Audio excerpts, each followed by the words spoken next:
Halo semuanya, selamat datang di channel Broccoli Studios. Di video kali ini saya akan membahas alur cerita series dari negara Jepang.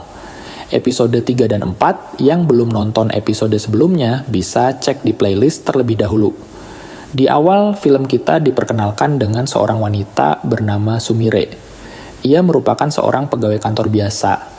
Ia mendapatkan tawaran dari Tomo-chan lewat pesan yang berisi tentang ajakan untuk gabung ke organisasi berlangganan. Keesokan harinya, Sumire menemui Tomo-chan di sebuah kafe untuk membahas hal kemarin. Tomo-chan bertanya alasan apa yang membuat Sumire tertarik untuk gabung di grup pacar berlangganan. Sumire lalu menjawab alasannya tertarik gabung, karena ia sering dimanfaatkan oleh karyawan pria lain dan bosnya. Maka dari itu ia minat bergabung supaya ada kontrak dulu. Dan ia juga mendapatkan uang dari organisasi Kanojo berlangganan.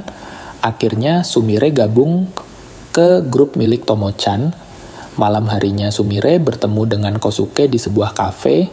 Sumire bertanya apakah Kosuke mau menjadi Kanojo berlangganannya. Karena sementara ini hanya Kosuke salah satu pria yang tergabung dalam grup. Namun Kosuke menolaknya karena ia hanya suka kepada Tomo-chan seorang. Walaupun begitu, Sumire tetap berusaha untuk jadi pilihan keduanya. Kosuke yang merupakan cowok polos, ia tak tahu harus menjawab apa. Di sisi lain, Tomo-chan ada janji menemui seorang pria yang sudah berlangganan kemarin. Ia bernama Yori-san. Tanpa basa-basi, Yori-san langsung membawa Tomo-chan pergi jalan. Namun, langsung ditolak oleh Tomo-chan karena Yori-san salah mengartikan Kanojo berlangganan. Yori-san yang salah paham ia pun meminta maaf. Tomo-chan memberi penjelasan tentang menjadi Kanojo berlangganan. Yori-san termasuk pria yang blak-blakan yang membuat Tomo-chan sedikit tidak nyaman. Di sisi lain, Kosuke pulang bersama dengan Sumire setelah minum anggur di kafe. Terlihat Sumire agak agresif karena efek banyak minum. Setelah itu, Kosuke mendapatkan pesan aneh dari Tomo-chan. Karena penasaran, ia pun mendatangi apartemen Tomo-chan. Ternyata ia sengaja mengundang Kosuke karena Yori-san juga akan datang. Sehingga saat Yori-san melihat Tomo-chan bersama Kosuke, mengira mereka pasangan. Namun Tomo-chan menyuruh Kosuke untuk sembunyi dulu di dalam lemari. Hal itu membuat Kosuke bingung dan ia juga sudah mulai berpikir aneh-aneh.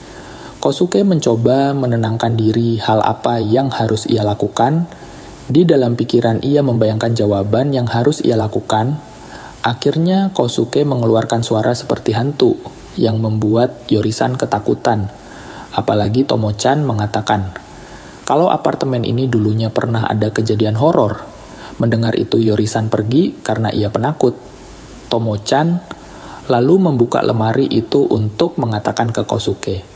Kalau Yori-san sudah pergi, Kosuke mengatakan ke Tomo-chan untuk berhenti saja dari aplikasi berlangganan. Bahkan Kosuke memberitahu ke Tomo-chan kalau ia menolak Sumire karena ia hanya suka dengan Tomo-chan. Mendengar itu membuat Tomo-chan tersentuh. Ia memberikan hadiah untuk Kosuke. Di sisi lain, Yori-san yang kabur dari tempat Tomo-chan, ia sudah kembali ke rumah. Yang di sana juga ada Naa-chan. Ia menceritakan apa yang terjadi kepada Naa-chan. Kosuke menolak hadiah spesial dari Tomo-chan karena ia tidak mau merusak wanita yang ia cintai. Setelah itu, Kosuke pergi dari apartemen Tomo-chan. Setelah Kosuke pergi, Tomo-chan memikirkan perbuatannya tadi apakah terlalu berlebihan kepada Kosuke. Dan alur cerita selesai sampai di sini dulu. Jangan lupa untuk klik subscribe supaya tidak ketinggalan cerita selanjutnya.